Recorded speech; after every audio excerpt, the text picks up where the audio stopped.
today's topic, we are going to be discussing tying out our accounts receivable to the balance sheet. We're going to look at doing that against multiple accounts receivable reports, as well as tying out to the balance sheet. So now getting into the, kind of meat and potatoes of what we wanted to go through today. So we wanted to discuss what is accounts receivable. So in general, when we're talking about accounts receivable, it's goods or services that you are providing to a customer. So in the example of someone who might have physical inventory, maybe, for example, you're a bicycle shop, you're putting together and manufacturing those bicycles and selling those to a client. That could be an example of a good versus a service. Maybe you're a consulting company, a law firm, somebody who offers services in that space, professional services as an example. That is what is going to make up our accounts receivable.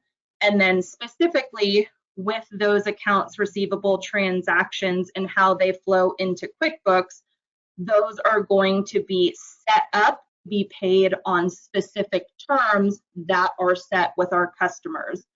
Some examples of usually default terms that we see used quite a bit with our customers are things like net 30, net 45, net 60. Sometimes our customers will even have specialty terms. If you pay early, you'll get some sort of discount rate. So those ultimately all dictate when an open invoice or transaction is due by our customer. When we talk about reporting, which is what takes us to how we actually get to tie out our accounts receivable, there is the play of cash versus accrual reporting inside of QuickBooks. With cash basis accounting, which most often we see people on accrual basis, there is not going to be any kind of accounts receivable or accounts payable based off of when cash is received for the goods or services that are provided. So that is something to keep in mind. In QuickBooks, you do have the capability to toggle back and forth between those two reporting options, but accrual is what is going to allow you to see what customers have open balances and when they are due. When we're talking about the transactions that make up what would contribute to an open customer balance, we have an invoice versus a sales receipt.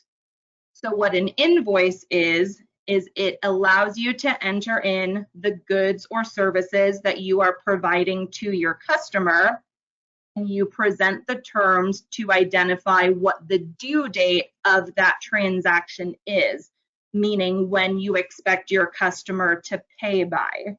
So for example, if I entered an invoice into our software today and my customer's terms are net 30, then my due date for that invoice of when I'm expecting payment should populate as of November 1st.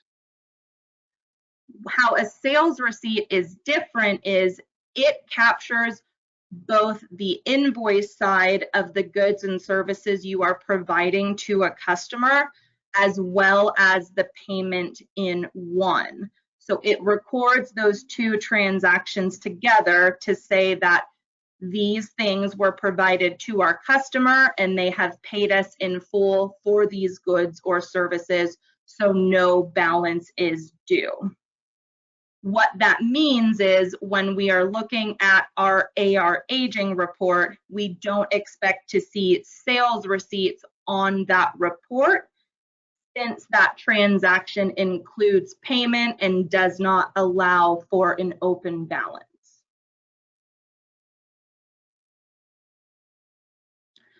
So when we're talking about tying out our accounts receivable, there can be a little bit of a misconception about what it means to reconcile accounts in QuickBooks versus what it means to tie out. So what are some accounts that are typically reconciled on the balance sheet? What we like to say is realistically, all accounts can be reconciled on the balance sheet in some fashion. Most commonly, you're going to get accounts like your bank accounts, your credit card accounts, possibly even some loan accounts. These are going to be standard accounts that you're typically getting statements for, and you use that statement period date as well as the statement balance to reconcile to. There can also be accounts that you don't reconcile to because of them having a sub-ledger report in the system. That is where the idea of tying out comes into play. In the matter of accounts receivable, we have what we would call sub-ledger reports, like our accounts receivable, AR aging, and AR aging detail, that we can use to tie back to our balance sheet report. Some examples of when we would perform tie-outs could include if we have performed a file build to bring information into a brand new database, and we want to ensure that those starting balances came into our system correctly. In addition, if we are doing any kind of cleanup of our current balances and we want to review what our balances started at versus what they ended at after we performed that cleanup, doing that tie-out gives us the comparison to know what changed between the original report and the new report. Tie-outs are always something that we work to include because it's very important to know what changed as you're performing work in your system. So making sure that you're pulling a starting report before any kind of updates, meaning maybe transactions were entered, deleted, or modified, having that starting report that we can use to then compare to after those changes have been made, allow us to see if we're at the ending point we expect to be, and if there are any changes that occurred that we need to go back and fix because there's something missing now. AR is not the only account that has a subledger report you can tie to. Similarly, you can do this for other accounts like your accounts payable with your vendors, inventory when talking about our inventory valuation summary report, and sales tax. These are all accounting areas in your file that have subledger reports that we can do a comparison on to look at those report values versus what the balance sheet reflects.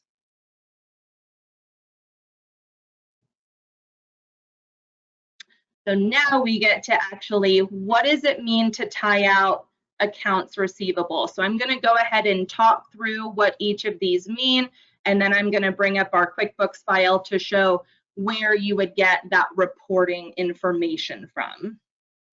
So when we're talking about tying out accounts receivable, we want to do that in two phases.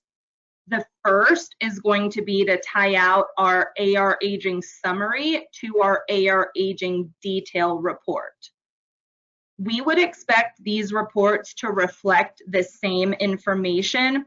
The difference is that the detail report is going to give you the transactions listed out that make up our customer balances, versus our AR aging summary, which just shows a lump sum total for our customer and where that falls on our aging report. Is it in the 30-day category, over 60, over 90?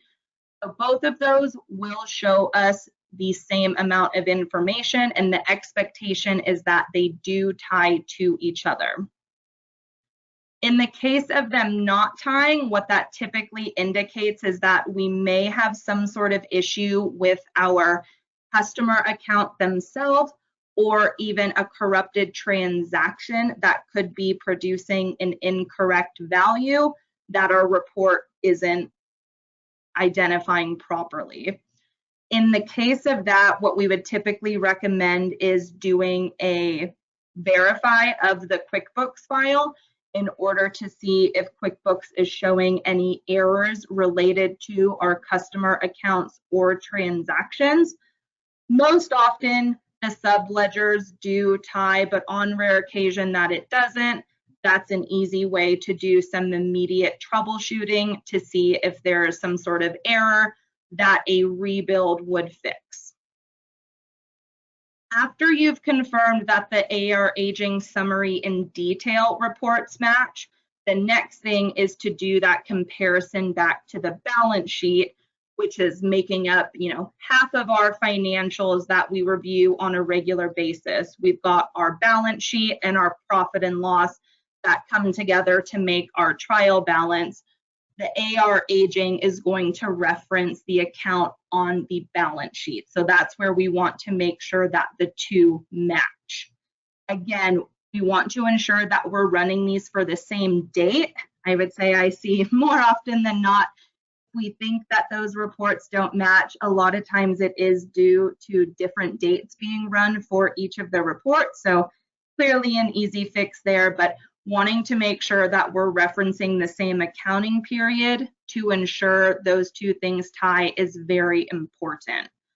So now I'm going to go ahead and bring up our QuickBooks file so that we can see where we run those reports and where the totals are that we are looking at when we're comparing information. Okay, so now I've got my QuickBooks file open here. I do have the reports open on the side just so that we didn't have to take too much time to run those. But in order to run our AR aging reports, if I come up here to my reports tab and then down to my customers and receivables section, you'll note that our first two options here are AR aging summary and AR aging detail.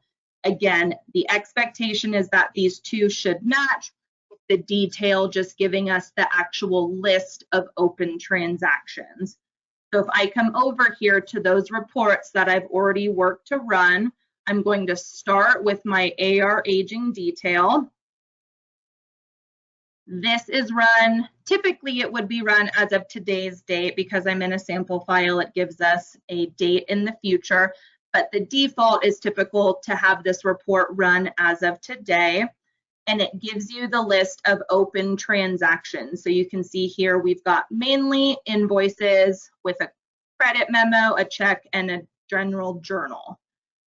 When I look at this report total down here, this is summing all of the transactions listed on this detail report. This total here is what I am looking at to make sure that this matches our AR aging summary report.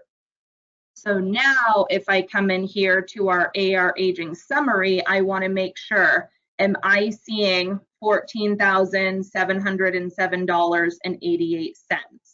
So if we come in here to our summary report, you can see the format is slightly different. So the way this report is broken out is we've got our customer names and then we've got our aging columns, and we just have a single sum balance over here to the right in our total column. I can always double click into these balances to see the detail that makes them up. That would again reflect the same way as our AR aging detail. But what this allows me to see is, does the summed total of our overall customer balances match? And again, we're looking at our report totals here. So this $14,707.88 matches my balance on my AR aging detail. Again, in the case of it not, that's where we could look at using those in-product tools with the verify and rebuild to see if QuickBooks is identifying anything that may causing those balances to be off. Once we've done this first confirmation to say that our detail report matches our summary, we then want to compare our summary report to our balance sheet.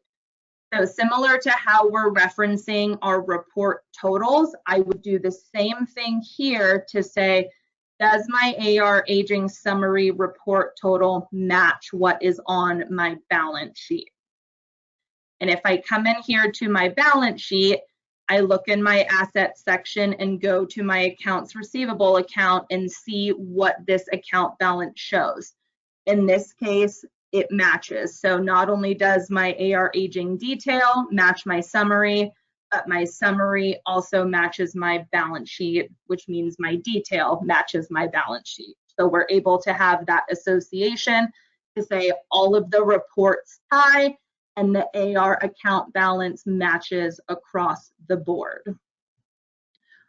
One of the other things that you can look at, if I come back in here to my reports section and I come down to customers and receivables, there are some other reports that we can look at for open customer balances to drill down into specifics about things like just our open invoices, what is considered part of our collections report for overdue balances, the average days to pay, etc. So these will just give you some more color surrounding your customer transactions. But when we're wanting to make sure that our subledger report ties to our financial report, we are going to be looking at our AR aging reports compared to our balance sheet. The next thing that we want to discuss is some ways to help make sure that our aging report is staying clean in order to ensure that we don't have any transaction issues that could be causing variances in that report that might prevent it from tying to the balance sheet. One of the things that is common to see when we are looking at our AR aging report is a customer with a $0 balance. You can see that example here at the very end of my report. We've got a customer showing a $0 balance. What that means is we have a payment or credit memo that's in the system, as well as an invoice for the same amount, but those two are not connected. So as you can see, it's not contributing to our overall AR aging report total, but the transactions are contributing to the AR detail that we see on this account. So one of the things that we recommend doing in that case, when you see any customers with a $0 balance, is to go ahead and apply those. We use a tool called the Fix Unapplied Payments. It's going to be in the accountant's toolbox area. So if I come up here to my accountant section and down to our client data review, this is going to give me a list of our accounting tools that we can use to help work in QuickBooks.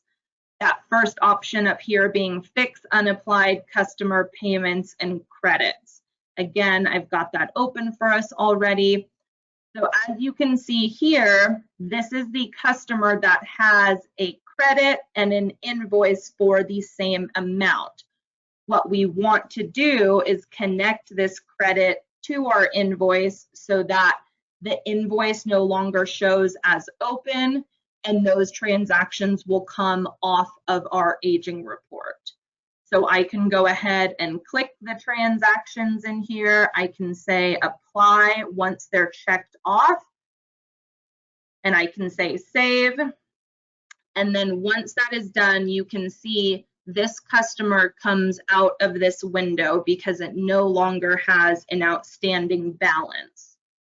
Now, if I come back here to my AR aging report and I look at my summary information, that customer with the $0 balance is gone. You can see my report total did not change, but now that customer with a $0 balance is no longer there, and that detail has been removed from our AR aging detail as well. So that is an easy way to help clean up customer balances when we're looking at our overall AR and how that compares to the balance sheet. The other thing that we can do when talking about AR is making sure that we're applying refunds or write-offs properly to our customers.